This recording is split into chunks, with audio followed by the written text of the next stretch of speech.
Welcome to the Fan2Fan Podcast 5 Minute Frights, wherein, give or take 5 minutes, we'll try to share something creepy, kooky, mysterious, spooky, something fun and frightful that you can add to your to-watch queue as we all get ready for Halloween season. My name is Bernie Gonzalez, and on this episode, we have returning Fan2Fan All-Stars, Allan and Rebecca, and we're talking about a horror movie that I discovered much later in life. Allan, take it away. The absolutely flawless 1985 Tom Holland movie, Fright Night. Charlie Brewster is about to discover there are some very good reasons to be afraid of the dark. Look, I know it's crazy. I know that. But look, Lieutenant! What happens if you go into that house alone and he gets you? Fright Night. If you love being scared, it'll be the night of your life. With Chris Sarandon playing the slickest, sexiest, unrelenting, and well-dressed vampire in the history of the 80s. It was such a good movie. It makes you nervous, right? It's your neighbor. Mm-hmm. It's your neighbor is a vampire. No one believes you. You're to the point where you're calling a television personality for help with the vampire. You know you're in trouble. One of my favorite parts of this movie is the friend. Evil Ed. Ed. He was a weird, spastic character prior to being a vampire, and then he still does that as a vampire, which is really fun. I think that's where, like this and Lost Boys that you guys mentioned, it takes the idea of vampire, something that could feel old school gothic, and makes it more modern by doing exactly like you said. If it's a bunch of kids on the boardwalk preying on lost souls, like other kids that are runaways or something that no one may miss.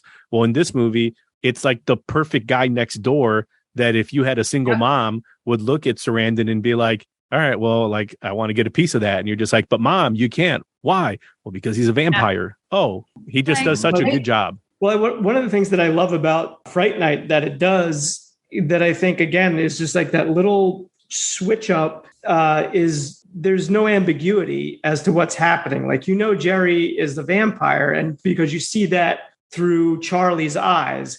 But what the effective thing is that, like, as the viewer, you're like, yeah, Charlie knows this, and it's him unable to convince anyone else what's happening because, of course, it's ridiculous. Like, why you wouldn't have a vampire next door neighbor?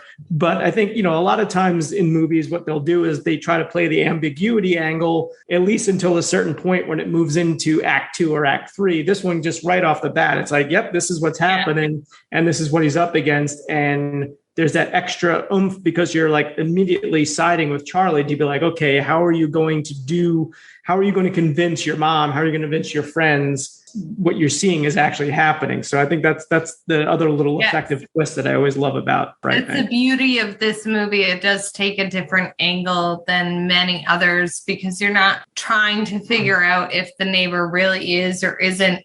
Pretty immediately you find out, or you have enough evidence to show that he is a vampire. And then most of the movie is figuring out how to prove it and how to deal with it. And then you get sexy music dance sequences with Chris Sarandon and Amanda Bierce on the dance floor at the club. I say in previous episodes, we had talked about Monster Squad and how there's the documentary Wolfman's Got Nards, highly recommended. Troll 2, there's a documentary about it called Best Worst Movie. Fright Night has a really good documentary that's called You're So Cool Brewster, the story of Fright Night.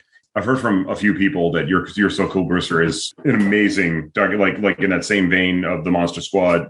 I need to check them all out. I don't know why I haven't. Yeah, I think the other thing about Fright Night that's pretty interesting that you don't see a lot is Charlie Brewster is forced to take on Jerry Dandridge in the end. He turns everywhere for help. Like like Pete said, there's a vampire living next door. Nobody will believe me. Mom won't help. The cops won't help. Peter Vincent is not much help. Peter Vincent is not much help, but I mean, he gets in there, but in the end, it's Dandridge versus Brewster. And it's a good setup for sort of like, you can't run from your troubles. You have to just face them eventually. even if they are just a wicked, sexy ass vampire next door. So.